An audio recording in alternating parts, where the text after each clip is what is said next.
Depending on who's talking, medical marijuana is either a lifesaver for suffering Kentuckians or an untested myth that'll make our drug problem worse. We begin tonight with medical news. The debate comes as lawmakers consider Senate Bill 47. That bill would create a regulatory framework for medical marijuana legalization in Kentucky. Last night on Kentucky Tonight, we heard from State Senator Philip Wheeler, a Republican from Pikeville. He says he's been surprised by some of the people who back legalizing medical marijuana. Medical cannabis has been a lifesaver for them. Probably one of the things I would have never thought when I first got elected to this position in 2019 was a very conservative member of the First Baptist Church in town that I've known for years, you know, totally against any type of drugs. And he asked me, he said, well, Senator, one of the things I would ask of you, one of the first things that if you could do this for me is support medical cannabis, which I never expected to hear those words out of his mouth.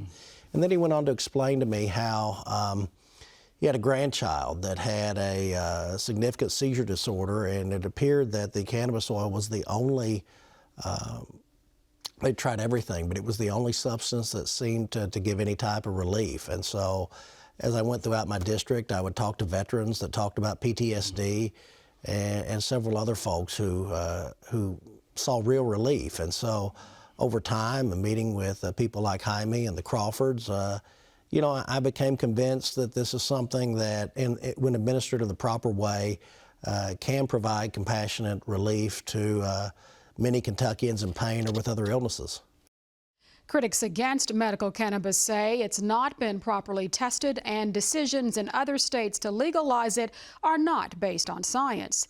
Ed Shemelya, national coordinator of the National Marijuana Initiative, also told us that legalizing medical marijuana will lead to talk of legalizing recreational marijuana use.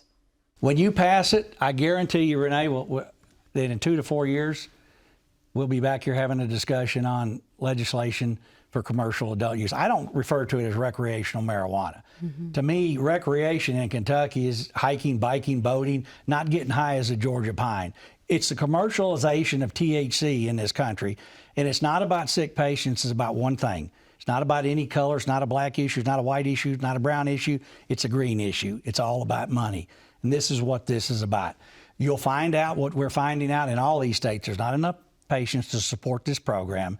The next logical sequence is going to be commercial adult use, because that's where the money is. You could say that about alcohol. You could say that about a variety of other substances that people use to deal with pain.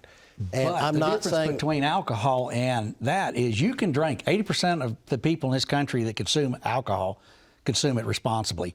You cannot consume cannabis without being impaired. It's not comparing the drink to the joint. It's comparing the joint to the bottle. That's the analogy, particularly with today's high-potency marijuana and what's allowed in the bill.